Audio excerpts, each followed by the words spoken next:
So for this week's video, I'm going to show you how to do a quilter's knot, and I have the camera focused pretty close so you can see the small details of what I'm doing.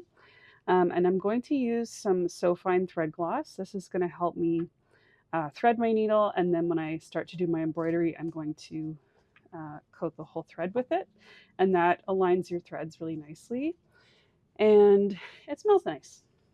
The first thing I'm going to do is place the end of my thread on top of the thread gloss. This one's been used a lot, so you can see lots of little bits in there. And I'm just pressing the end down. So that's going to give us a nice edge to thread my needle.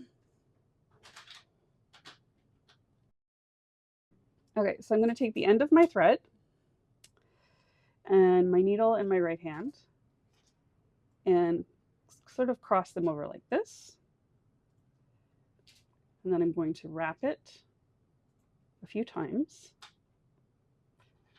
Then I'm going to take this little bundle of wraps and slide it all the way to the end.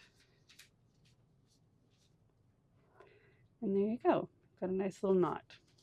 And so to coat your thread in the thread gloss, you're going to lay your thread right across the top of the container and give it a little bit of a press with your thumb and drag your thread through it.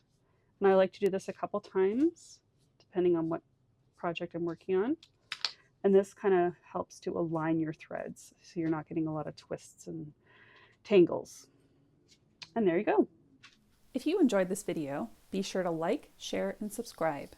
And leave us a comment. We love hearing from you.